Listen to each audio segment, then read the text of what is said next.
전 세계가 금메달 경쟁에 집중하던 그날 이탈리아 밀라노의 한 저택에서는 전혀 다른 장면이 펼쳐졌습니다. 총성과 기록이 아닌 설날의 떡국과 전통놀이가 등장했습니다. 단순한 문화 행사가 아니었습니다. 외교관과 현지 인사 약 100명이 모인 자리에서 한국은 조용히 하나의 메시지를 던졌습니다. 전통과 현대, 스포츠와 외교를 하나로 묶는 방식이었습니다. 왜 한국은 올림픽 한복판에서 명절이라는 선택을 했을까요? 그 선택 속에는 우리가 미처 보지 못한 국가 전략이 숨어 있었습니다. 지금 그 이야기를 시작하겠습니다. 영상 보시기 전에 구독과 좋아요 눌러주시면 정말 큰 힘이 됩니다. 전화기가 울린 건 밤 11시였습니다. 헤인즈는 호텔 침대에 반쯤 쓰러져 있었어요. 밀라노 출장 사흘째. 올림픽 외교 동향 파악이라는 임무는 사실상 거의 마무리 단계였죠. 내일 보고서 초안을 넘기면 그만이었습니다. 그런데 화면에 뜬 이름이 심상치 않았어요. 국방연구소 부소장 레이먼드 크로스. 이 시간에 직접 전화를 하는 사람이 아니었습니다. 헤인즈, 내일 일정 비워. 한국이 뭔가 하고 있어. 직접 가서 확인해와. 헤인즈가 되물었어요. 한국이요? 올림픽 문화 행사 아닙니까? 매번 하는 거 아닌가요? 크로스의 목소리가 낮아졌습니다. 이번엔 달라. 외무부 쪽에서 먼저 언급이 나왔어. 단순한 행사가 아닐 수 있다는 거야. 네가 직접 눈으로 봐줘야 해. 전화가 끊겼습니다. 헤인즈는 천장을 바라봤어요. 외무부가 먼저 언급했다는 건 단순한 흥미가 아니었습니다. 외교 레이더에 잡혔다는 뜻이었죠. 그런데 한국, 스포츠 강국이라는 건 알았어요. 하지만 외교 무대에서 이런 식으로 존재감을 드러내는 나라라는 인식은 솔직히 없었습니다. 헤인즈는 자리에서 일어나 노트북을 열었어요. 검색어를 쳤습니다. 한국의 날 밀라노 올림픽 2026. 자료가 많지 않았어요. 대한체육회 공식 보도자료 하나, 참석자 약 100명, 장소 빌라네키 캠필리오, 프로그램 전통 문화 체험 및 공연, 그게 전부였습니다. 화려한 홍보도 거대한 예산 공개도 없었어요. 그런데 왜 외무부가 이걸 언급했는가?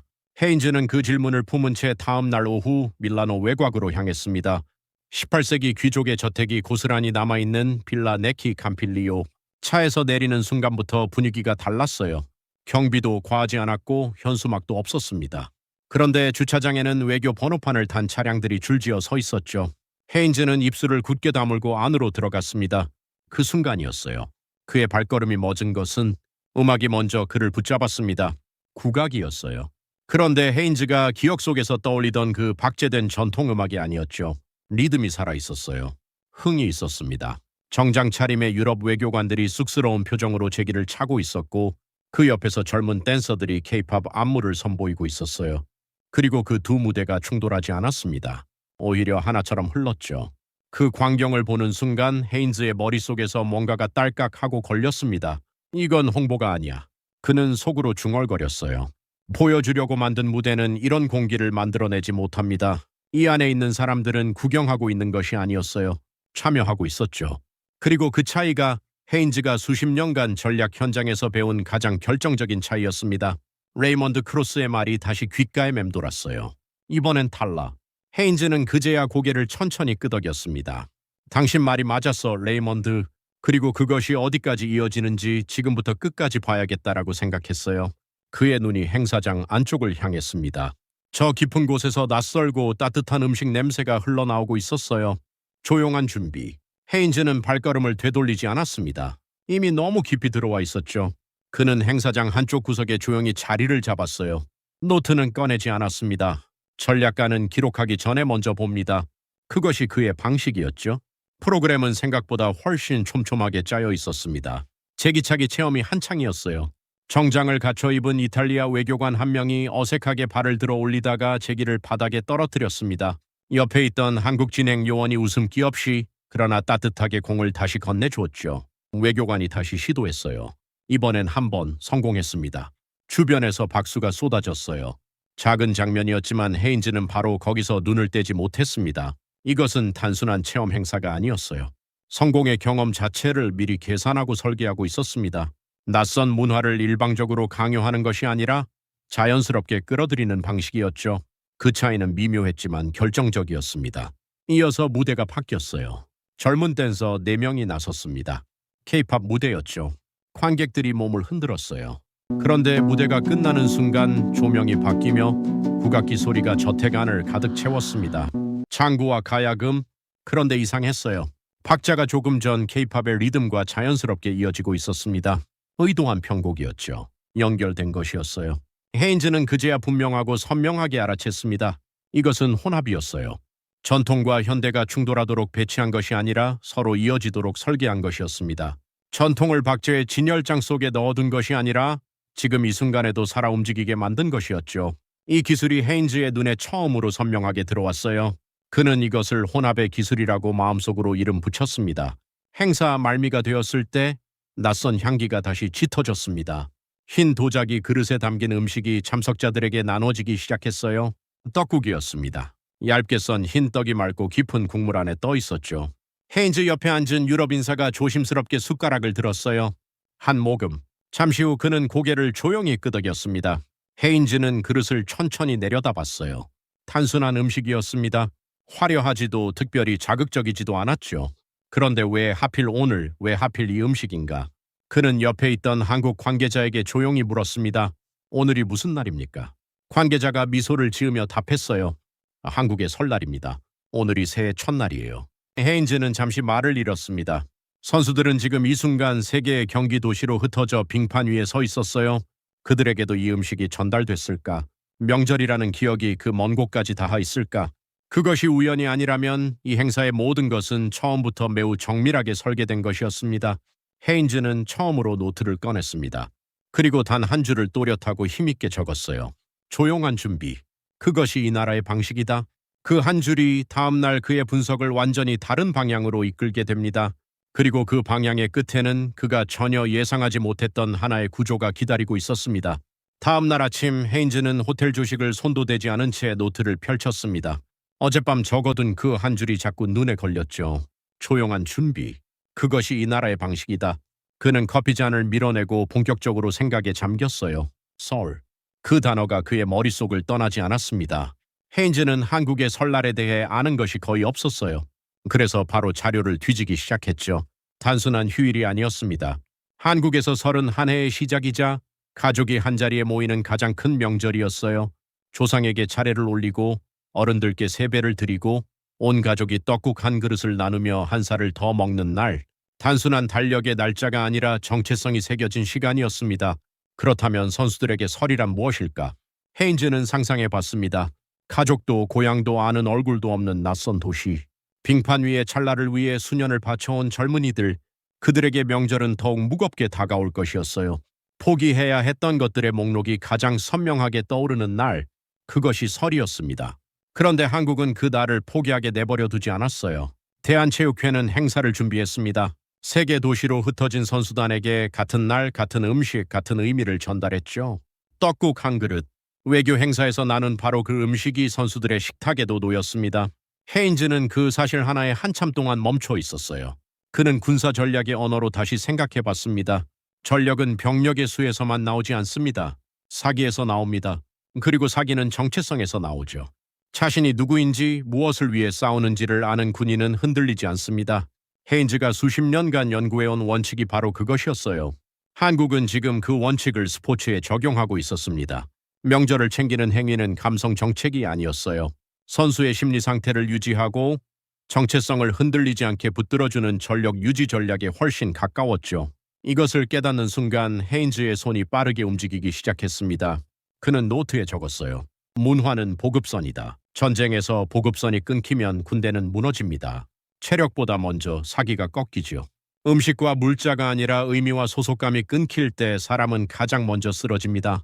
한국은 그 보급선을 문화로 만들어 운용하고 있었어요. 명절이라는 이름 아래. 그런데 헤인즈는 거기서 한 발 더 나아갔습니다. 이 행사는 내부만을 위한 것이 아니었어요.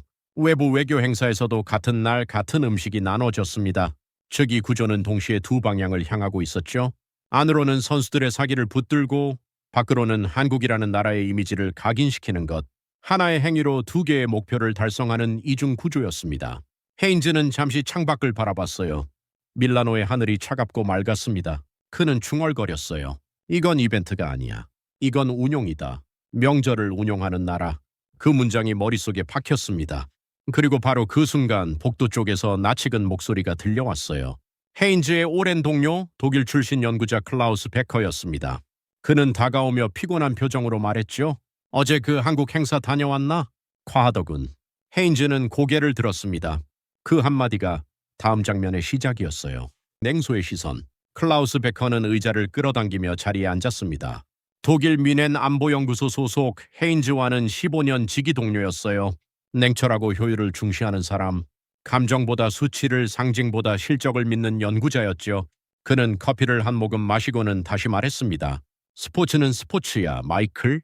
제기차기의 떡국이라니. 올림픽 무대에서 그게 무슨 의미가 있어? 메달이 전부 아닌가? 헤인즈는 바로 대답하지 않았어요. 그 말이 논리적이라는 걸 알고 있었습니다. 불과 이틀 전만 해도 자신도 같은 생각이었을 테니까요. 베커가 말을 이었습니다. 우리 독일 선수단 봐. 훈련, 장비, 역량 철저하게 시스템으로 관리해. 명절 챙길 시간에 한 번 더 훈련하는 거지. 그게 효율이야. 헤인즈는 그때서야 입을 열었어요. 전쟁에서 사기를 무시한 군대가 승리한 적이 있나, 클라우스? 베커가 잠시 멈췄습니다. 헤인즈는 계속했어요. 나폴레옹의 대육군을 기억하나? 병력도 있었고 보급도 있었고 전술도 있었어. 그런데 러시아 원정에서 무너진 건 결국 사기였지. 추위와 배고픔이 아니라 자신들이 왜 싸우는지 모르게 됐을 때부터 군대는 무너지기 시작했어. 그건 전략의 실패가 아니라 정체성의 붕괴였어. 베커는 팔짱을 꼈어요. 그건 전쟁 얘기고 이건 스포츠야. 헤인즈가 고개를 저었습니다. 구조는 같아. 선수도 사람이야. 고향을 떠나 낯선 나라에서 수년을 갈아 넣은 젊은이들이지. 그들에게 오늘이 설날이라는 걸 국가가 기억해준다는 게 어떤 의미인지 자네는 생각해봤나? 그건 밥 한 그릇이 아니야. 넌 아직 여기 있다는 신호야. 우리가 널 기억한다는 신호라고. 베커는 잠시 말이 없었어요. 창밖으로 밀라노의 아침 햇살이 내려앉고 있었습니다. 헤인즈는 자신이 조금 흥분했다는 걸 느꼈어요. 그는 스스로도 놀랐습니다. 스포츠는 내 분야가 아니라고 선을 그었던 사람이 어느새 이 문제에 깊이 끌려들어 있었죠. 베커가 천천히 말했어요. 감성 정책이라는 건 인정해. 그런데 그게 실제 성과로 이어지나? 데이터가 있어? 헤인즈는 그 질문을 들으며 속으로 미소를 지었습니다. 좋은 질문이었어요. 그리고 그 질문이 오히려 그의 생각을 더 선명하게 만들어줬죠. 데이터는 없어. 아직은. 하지만 클라우스, 전략의 효과가 늘 수치로 증명되는 건 아니야. 문화는 눈에 보이지 않는 전력이거든. 눈에 보이지 않기 때문에 자네 같은 사람들이 늘 과소평가하지. 베커는 피식 웃었습니다. 그러곤 자리에서 일어나며 말했어요. 자네가 이 주제로 보고서 쓰는 거 보고 싶군. 런던에서 다들 비웃겠지. 헤인즈는 그 말을 뒤통수로 들으며 노트를 다시 펼쳤습니다. 비웃겠지. 그는 그렇게 생각했어요. 그래도 써야 해. 왜냐하면 이건 맞으니까. 그는 펜을 들었습니다. 그리고 3페이지 맨 위에 굵게 적었어요. 문화는 눈에 보이지 않는 전력이다. 그렇기에 가장 위험하게 과소평가된다. 구조의 힘. 헤인즈는 그날 오후 호텔 방으로 돌아와 자료를 펼쳤습니다. 베커의 말이 귓가에 남아 있었어요. 데이터가 있어? 그 질문이 그를 움직이게 만들었죠. 감으로만 싸울 수는 없었습니다. 전략가는 근거로 말해야 했어요. 그는 행사 관련 자료를 다시 꼼꼼하게 들여다봤습니다. 숫자부터 봤어요. 참석자 약 100명, 대사, 총영사, 현지 문화계 인사, 올림픽 관계자, 단순한 친목 자리가 아니었습니다. 외교 네트워크의 핵심 노드들이 한자리에 모인 것이었죠. 그 자리에서 한국은 무엇을 했는가? 문화를 보여줬습니다. 그것도 아주 정교하게. 헤인즈는 프로그램 구성을 다시 분석했어요. 첫 번째, 신체 참여, 제기차기, 보는 것이 아니라 직접 하게 만들었습니다. 신체가 개입되면 기억은 훨씬 오래 남죠. 두 번째, 청각 자극, K-팝과 국악의 연결, 익숙한 것에서 낯선 것으로 자연스럽게 끌어들였습니다. 세 번째, 미각, 떡국, 음식은 가장 직접적인 문화 경험이에요. 향과 맛은 언어보다 먼저 뇌에 새겨집니다.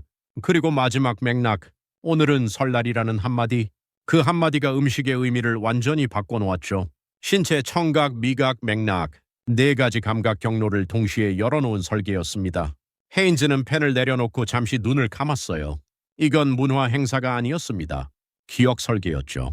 이 자리에 온 100명의 외교관과 인사들은 훗날 한국을 떠올릴 때 그 차가운 저택 안에서 들었던 장구 소리와 떡국의 온기를 함께 기억하게 될 것이었어요. 그리고 그 기억은 언제나 긍정적인 감각과 묶여 있을 것이었습니다. 이것이 이미지 전략이었어요. 외교는 이미지 전쟁입니다. 그리고 이미지는 반복과 일관성에서 힘을 얻습니다. 한 번의 인상은 흐릿하게 지워지죠. 하지만 여러 감각에 동시에 새겨진 경험은 쉽게 사라지지 않습니다. 한국은 지금 그 작업을 하고 있었어요. 헤인즈는 다시 노트를 펼쳤습니다. 그는 세 개의 원을 그렸어요. 하나에는 스포츠, 하나에는 문화, 하나에는 외교, 그리고 그 세 원이 겹치는 한가운데에 작은 점을 찍었습니다. 그 점에 이름을 붙였어요. 한국의 날. 이것은 이벤트가 아니었습니다. 세 개의 전략 축을 하나의 행위로 묶어낸 구조였죠. 스포츠 행사를 계기로 외교 네트워크를 작동시키고 문화를 매개로 기억을 심고 명절을 통해 내부 결속을 다지는 것. 세 가지가 따로 움직이는 것이 아니라 하나의 톱니바퀴처럼 맞물려 있었어요. 헤인즈는 이 그림을 오랫동안 바라봤습니다. 그는 생각했어요. 이걸 설계한 사람은 전략가다. 외교관도 아니고 체육행정가도 아니야. 문화, 외교, 스포츠를 하나의 언어로 읽을 수 있는 사람이야. 그 생각이 끝나기도 전에 그의 손이 움직였습니다. 노트 한 켠에 짧게 적었어요. 이건 이벤트가 아니라 설계다. 그리고 그 설계의 전모를 보기 위해서는 지금보다 훨씬 더 가까이 들여다봐야 한다는 것도 알았습니다. 헤인즈는 자리에서 일어나 창가로 걸어갔어요. 밀라노의 저녁이 붉게 물들고 있었죠. 그 빛 아래에서 그의 냉소는 이미 절반쯤 무너져 있었습니다. 시선의 전환, 그날 저녁 헤인즈는 다시 행사장 건물 앞을 지나쳤습니다. 행사는 이미 끝나 있었어요. 빌라 네키 캄필리오의 창문들이 어둠 속에서 조용히 빛을 머금고 있었죠. 사람들은 다 떠났지만 그 공간이 남긴 무언가는 아직 헤인즈의 안에서 움직이고 있었습니다. 그는 발걸음을 멈추고 한동안 그 건물을 바라봤어요. 터닝포인트는 뜻밖에도 소박한 형태로 찾아왔습니다. 호텔로 돌아오는 길, 헤인즈는 행사에서 만났던 한국 선수단 관계자와 마주쳤어요. 낮에 떡국을 설명해줬던 그 사람이었습니다. 그는 두꺼운 코트 차림으로 선수단 숙소 쪽으로 걸어가고 있었죠. 헤인즈가 먼저 말을 건넸어요. 오늘 행사 직접 기획한 건가요? 관계자가 걸음을 멈추고 고개를 돌렸습니다. 그는 잠시 헤인즈를 살피더니 미소를 지으며 답했어요. 저 혼자는 아닙니다. 오래전부터 준비해온 것들이에요. 헤인즈가 물었습니다. 선수들한테도 오늘 떡국이 전달됐습니까? 관계자의 표정이 조금 부드러워졌어요. 그는 고개를 끄덕이며 말했습니다. 세 개 도시 모두요. 경기 일정이 겹치는 선수도 있었지만 경기 전이든 후든 먹을 수 있게 맞췄습니다. 헤인즈는 그 말을 듣는 순간 가슴 어딘가가 묵직해지는 걸 느꼈어요. 전략가의 언어로는 설명이 되는데 그 설명 뒤에 다른 무언가가 남았습니다. 그게 무엇인지 그는 바로 표현할 수 없었죠. 그는 물었어요. 왜 이렇게까지 합니까? 관계자는 잠시 밀라노의 하늘을 올려다봤습니다. 별이 보일 듯 말 듯 했어요. 그리고 천천히 말했습니다. 선수도 사람입니다. 이기기 위해 이 자리에 있는 건 맞아요. 하지만 그 전에 오늘 하루를 버텨야 하는 사람이기도 하니까요. 집에 가지 못해도 오늘은 설입니다. 그 하루를 그냥 넘기게 하고 싶지 않았어요. 헤인즈는 그 자리에서 굳어버렸습니다. 바로 그 순간 그의 머릿속으로 전혀 다른 장면이 밀려 들어왔어요. 2006년 아프가니스탄 칸다하르 외곽의 작은 전진기지. 그날은 크리스마스 이브였습니다. 29살의 헤인즈는 방탄조끼를 벗지도 못한 채 모래 위에 앉아 있었어요. 동료들은 아무 말도 하지 않았습니다. 누군가의 위성 전화에서 흘러나오는 찬송가 소리만이 텐트 안을 채웠죠. 가족도 없고 불도 없고 선물도 없는 크리스마스. 그런데 그날 저녁 군보급 담당 부사관 한 명이 어디선가 초콜릿바 12개를 구해왔습니다. 이유는 없었어요.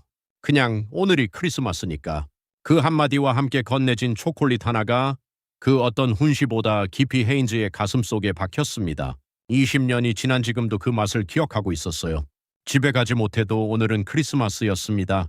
그리고 지금 이 관계자가 말하고 있는 것이 정확히 그것이었어요. 헤인즈는 눈을 한 번 감았다 떴습니다. 목이 살짝 잠겼죠. 그는 전략가였어요. 감정이 분석을 흐리게 만드는 걸 경계해온 사람이었습니다. 그런데 이 순간만큼은 그 경계가 아무런 의미가 없었어요. 관계자와 헤어지고 나서 한참을 그 자리에 서 있었습니다. 국가는 성과만 관리하는 조직이 아니었어요. 사람을 지키는 체계이기도 했습니다. 그리고 사람을 지키는 국가가 결국 성과도 지켜낸다는 것. 그 순서가 헤인즈가 지금껏 놓치고 있던 것이었죠. 아니, 알고 있었지만 오랫동안 외면해왔던 것이었습니다. 그 초콜릿바를 기억하면서도 그것을 전략의 언어로 번역하기를 스스로 거부해왔던 것이었어요. 그는 발길을 돌리며 노트를 꺼냈습니다. 걸으면서 적었어요. 국가의 깊이는 승리의 숫자가 아니라 패배한 날 밤에도 선수 곁에 있는지로 측정된다. 차가운 밀라노의 밤 공기가 그의 뺨을 스쳤습니다. 헤인즈는 처음으로 이 나라가 단순히 흥미롭다는 생각을 넘어서고 있었어요. 무언가 단단하고 진지한 감정이 그 자리를 채우고 있었습니다. 그것이 경외심이라는 걸 그는 호텔 방문을 열고 나서야 비로소 알았죠. 비교의 끝에서 다음날 아침 헤인즈는 올림픽 미디어 센터로 향했습니다. 각국 올림픽위원회 관계자들이 모이는 비공개 라운드 테이블이 예정되어 있었어요. 그에게는 관찰자 자격이 주어져 있었죠. 그는 노트를 들고 맨 뒷자리에 앉았습니다. 회의실안은 유럽의 주요 국가들로 가득했어요. 프랑스는 대형 스크린을 동원해 자국 홍보관 방문자 수를 발표했습니다. 숫자는 인상적이었어요. 독일은 체계적인 선수 관리 시스템을 설명했죠. 도표와 수치, 훈련 데이터. 클라우스 베커가 발표자 옆에 앉아 있었어요. 그는 헤인즈와 눈이 마주치자 고개를 까딱했습니다. 거봐, 이게 진짜야. 그런 눈빛이었죠. 미국은 예산을 공개했어요. 선수단 지원 규모, 스폰서 규모, 홍보 규모. 숫자가 클수록 발표 목소리도 커졌습니다. 박수가 나왔어요. 헤인즈는 조용히 기록했습니다. 화려했어요. 규모도 컸고 준비도 철저했죠. 그런데 무언가가 빠져 있었습니다. 헤인즈는 그게 무엇인지 찾으려 했어요. 회의가 이어지는 동안 그는 각국의 발표를 비교하며 노트 위에 표를 그렸습니다. 예산, 규모, 방문자 수, 미디어 노출. 수치로 보면 한국은 상위권이 아니었어요. 그런데 왜 그 행사만 그의 머릿속에서 지워지지 않는가? 헤인즈는 펜을 내려놓고 생각했습니다. 그때 깨달았어요. 다른 나라들의 행사는 모두 외부를 향하고 있었습니다. 보여주기 위한 것이었죠. 방문자 수, 미디어 노출, 인지도 모두 외부의 시선을 의식한 설계였어요. 그런데 한국의 행사는 달랐습니다. 외부를 향하면서 동시에 안을 향하고 있었어요. 선수를 위한 떡국, 경기도시 세 곳에 전달된 명절의 기억, 그것은 외부의 카메라가 포착하지 못하는 곳에서 이루어진 일이었습니다. 보여주기 위한 것이 아니었어요. 그냥 해야 했기 때문에 한 것이었죠. 그 차이가 결정적이었습니다. 헤인즈는 표 한쪽에 새로운 항목을 추가했어요. 내부 결속, 그리고 한국 칸에만 체크 표시를 했습니다. 라운드 테이블이 끝난 뒤 각국 관계자들이 335 자리를 떴어요. 헤인즈는 마지막까지나마 그 표를 내려다봤습니다. 외부 홍보는 돈으로 살 수 있어요. 규모도 예산으로 키울 수 있죠. 하지만 내부를 향한 진심은 돈으로 살 수 없었습니다. 그것은 철학에서 나오는 것이었어요. 국가가 사람을 어떻게 보는가 그 시선의 깊이에서 나오는 것이었죠. 헤인즈는 자리에서 일어나며 혼잣말처럼 중얼거렸어요. 전통을 고립시키지 않고 현재에 연결하는 능력, 사람을 수단이 아닌 중심으로 놓는 철학, 그리고 그 철학을 조용히 그러나 일관되게 실행하는 체계. 그는 창밖을 바라봤습니다. 밀라노의 하늘이 다시 맑게 개어 있었어요. 이것이 국가 경쟁력이었습니다. 화려한 수치 뒤에 숨은 눈에 보이지 않는 진짜 힘, 그리고 그 힘의 이름을 헤인즈는지 알고 있었어요. 이제 남은 것은 단 하나였습니다. 그것을 세상에 꺼내 쓰는 일이었죠. 그는 노트를 덮고 가방을 챙겼습니다. 런던행 비행기는 이틀 뒤였어요. 나의 결론? 런던으로 돌아오는 비행기 안에서 헤인즈는 한숨도 차지 못했습니다. 노트북을 열어두고 4시간 내내 타이핑을 했어요. 창밖으로 알프스의 설산이 멀어지고 구름이 흘러가고 있었지만 그의 눈은 단 한 번도 화면을 떠나지 않았죠. 밀라노에서 시작된 그 하나의 질문이 이제 하나의 문장으로 수렴되고 있었습니다. 국방연구소 사무실로 돌아온 것은 이튿날 오전 11시였어요. 동료들은 그에게 올림픽 관련 외교 동향 보고서를 기다리고 있었습니다. 짧고 간결한 분석. 늘 그런 형식이었죠. 그런데 헤인즈가 제출한 문서는 분량부터 달랐어요. 제목은 더욱 예상 밖이었습니다. 한국은 병참을 문화로 확장했다. 소장이 표지를 넘기며 미간을 좁혔어요. 팀원 둘이 서로 눈빛을 교환했습니다. 문화 행사 보고서가 아니었거든요. 이건 전략 분석이었어요. 그것도 매우 진지하고 두꺼운. 헤인즈는 자리에 서서 직접 설명했습니다. 한국은 이번 밀라노 올림픽에서 3가지를 동시에 운용했습니다. 스포츠, 외교, 그리고 문화, 이 셋은 따로 움직이지 않았어요. 하나의 구조 안에서 맞물려 돌아가고 있었습니다. 외교 행사에서 자국 문화를 심고 선수단에게 명절의 기억을 전달하고 그 모든 것을 하나의 날짜 설이라는 시간 위에 정교하게 묶었습니다. 이것은 이벤트 기획이 아닙니다. 국가 전략의 실행입니다. 소장이 물었어요. 성과 지표는 있나? 헤인즈가 답했습니다. 아직 수치는 없습니다. 하지만 이 전략의 효과는 수치보다 먼저 사람에게 새겨집니다. 행사에 참석한 100명의 외교 인사들이 한국을 기억하는 방식이 달라졌어요. 단순히 스포츠 강국으로 기억하는 것이 아니라 자국의 뿌리를 지키면서도 세계와 연결될 줄 아는 나라로 각인됐습니다. 그리고 세계 도시에 흩어진 선수들은 명절날 국가가 자신을 기억했다는 사실을 몸으로 알게 됐어요. 그 감각이 경기력과 어떻게 연결되는지는 측정하기 어렵습니다. 그러나 무시해서는 절대 안 됩니다. 회의실 안이 조용해졌어요. 헤인즈는 보고서 마지막 페이지를 펼쳤습니다. 결론을 천천히 또렷하게 읽었어요. 한국은 보여주기 위해 움직이지 않는다. 준비되어 있었기에 움직인다. 이 차이는 단기적으로 보이지 않는다. 그러나 시간이 쌓이면 이 나라는 문화를 전력으로 운용하는 세계에서 가장 정교한 모델이 될 것이다. 소장이 보고서를 덮었어요. 그리고 한동안 아무 말이 없었습니다. 창밖으로 런던의 하늘이 묵직하게 흐려 있었죠. 헤인즈는 자리로 돌아와 앉았습니다. 베커가 런던에서 다들 비웃을 거라 했지만 아무도 웃지 않았어요. 오히려 소장이 마지막에 한마디를 남겼습니다. 이 보고서 다음 분기 전략 회의에 올리게. 그것만으로도 충분했습니다. 헤인즈는 노트의 맨 마지막 페이지를 펼쳤어요. 밀라노에서부터 채워온 그 노트의 끝이었습니다. 그는 잠시 지금까지 적어온 문장들을 훑어봤어요. 조용한 준비, 문화는 보급선이다. 눈에 보이지 않는 전력, 이중 구조, 설계. 그 모든 문장들이 하나의 방향을 가리키고 있었습니다. 그는 펜을 들어 마지막 문장을 적었어요. 나는 이 모델을 연구 대상으로 삼겠다. 전략가는 쉽게 감탄하지 않습니다. 그러나 마이클 헤인즈는 인정했어요. 밀라노의 그 차가운 저택 안에서 그는 한 나라의 진짜 깊이를 보았습니다. 메달의 숫자도 예산의 규모도 아니었어요. 사람을 중심에 두는 철학, 그리고 그 철학을 흔들림 없이 실행하는 체계. 그 깊이는 소리 없이, 그러나 누구도 흉내내기 어려운 방식으로 강했습니다. 전략가는 쉽게 감탄하지 않는다. 그러나 나는 인정했다. 그날 이후 나는 한 가지를 확신하게 되었다. 이 나라는 쉽게 흔들리지 않는다. 사람을 잊지 않는 국가는 결코 무너지지 않는다. 런던이 움직이다. 보고서가 제출된 지 사흘이 지났습니다. 헤인즈는 아무 연락도 받지 못했어요. 보고서가 묻혔나 싶었죠. 국방연구소에서는 종종 그런 일이 있었습니다. 너무 앞서가거나 너무 낯선 방향을 가리키는 분석은 조용히 서랍 안으로 사라졌어요. 헤인즈는 익숙하게 다음 업무로 넘어가려 했습니다. 그런데 나흘째 되던 날 아침이었어요. 레이먼드 크로스가 직접 헤인즈의 사무실 문을 열고 들어왔습니다. 아니야, 딱 한마디였어요. 크로스는 의자를 끌어당기지도 않고 서서 말했습니다. 내 보고서 어젯밤에 외무부로 넘어갔어. 헤인즈가 고개를 들었습니다. 예상 밖이었어요. 크로스가 계속했죠. 외무부 동아시아 담당팀이 관심을 보이고 있어. 네가 쓴 이중 구조 분석, 스포츠와 외교와 문화를 하나로 묶는 방식. 그쪽에서 더 깊이 들여다보고 싶다는 거야. 다음 주 월요일 공동 브리핑 잡혔어. 헤인즈는 잠시 말이 없었어요. 그는 생각했습니다. 밀라노의 그 저택 안에서 제기를 차던 외교관들, 떡국 한 그릇을 조심스럽게 들던 유럽 인사들, 그 장면들이 이제 런던 외무부의 회의실로 이어지고 있었어요. 작은 관찰 하나가 이렇게 멀리까지 뻗어나가고 있었습니다.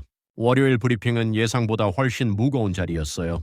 외무부 동아시아 팀장 캐서린 월시가 먼저 입을 열었습니다. 헤인즈 박사, 보고서 잘 읽었어요. 한 가지 먼저 확인하고 싶습니다. 이게 한국만의 현상입니까? 아니면 더 넓은 패턴의 일부입니까? 헤인즈는 잠시 생각했어요. 그리고 정직하게 답했습니다. 현재로서는 한국이 가장 정교하게 실행하고 있는 것이 맞습니다. 소프트 파워와 스포츠 외교를 결합하려는 시도는 여러 나라가 해왔어요. 그런데 한국은 거기에 한 가지를 더했습니다. 내부를 향한 시선이죠. 외부에 보여주는 동시에 자국민과 자국 선수를 결속하는 구조를 함께 운용합니다. 그 이중성이 다른 나라와 결정적으로 다른 점입니다. 월시가 눈썹을 올렸어요. 구체적인 사례를 들어줄 수 있습니까? 헤인즈는 노트북을 열었습니다. 그리고 밀라노에서 찍어둔 사진 한 장을 띄웠어요. 필라 네키 캠필리오의 행사장, 정장 차림의 외교관들이 제기를 차고 있는 장면이었습니다. 이 사진 안에 세 개의 전략이 동시에 작동하고 있습니다. 첫째, 문화 체험을 통한 기억 심기. 둘째, 올림픽이라는 글로벌 무대를 활용한 외교 네트워킹. 셋째, 설이라는 명절을 통한 선수단 내부 결속. 이 세 가지가 같은 날, 같은 예산 안에서 동시에 실행됩니다. 그리고 이것은 즉흥이 아닙니다. 오래 준비된 설계입니다. 회의실 안이 조용해졌어요. 월시는 사진을 한동안 바라봤습니다. 그리고 천천히 말했어요. 우리가 배울 수 있는 것이 있을까요? 헤인즈는 그 질문을 듣는 순간 가슴 속에서 무언가가 차오르는 걸 느꼈어요. 단순한 분석 보고서가 이제 정책 질문으로 바뀌는 순간이었습니다. 그 무게가 달랐죠. 그는 천천히 답했어요. 배울 수 있습니다. 그런데 전제가 있습니다. 이 모델은 흉내로는 작동하지 않아요. 형식만 가져오면 빈 껍데기가 됩니다. 한국의 이 구조가 힘을 갖는 이유는 진심이 설계 안에 녹아있기 때문이에요. 선수도 사람이라는 철학이 먼저 있고 그 철학이 행사의 형태로 구현된 것입니다. 철학 없이 형태만 복사하면 외교 인사들은 바로 알아챕니다. 사람은 진심과 연출을 구분하는 감각이 있거든요. 월시가 고개를 끄덕였습니다. 브리핑이 끝난 뒤 헤인즈는 혼자 복도를 걸었어요. 창밖으로 런던의 하늘이 묵직하게 내려앉아 있었습니다. 그는 걸음을 멈췄어요. 밀라노의 그 밤이 떠올랐습니다. 관계자가 했던 말이었어요. 집에 가지 못해도 오늘은 설입니다. 그 한 문장이 지금 런던 외무부의 정책 질문을 만들어냈습니다. 한 나라의 진심이 이렇게 먼 곳까지 파문을 만들어내고 있었어요. 헤인즈는 코트깃을 세우고 엘리베이터 버튼을 눌렀습니다. 그는 결심했어요. 이 연구 논문으로 쓴다. 제목은 이미 정해져 있었습니다. 문화는 철력이다. 한국 모델이 세계에 던지는 질문. 엘리베이터 문이 닫혔어요. 그리고 마이클 헤인즈의 새로운 챕터가 바로 그 순간 시작되고 있었습니다. 본 콘텐츠는 공개 자료를 참고하여 제작된 AI 재구성 영상입니다. 서사 전달을 위해 일부 내용은 각색 요약되었으며 실제 인물 상황과 일부 차이가 있을 수 있습니다. 오늘 영상도 마음에 드셨나요? 그렇다면 댓글 부탁드려요.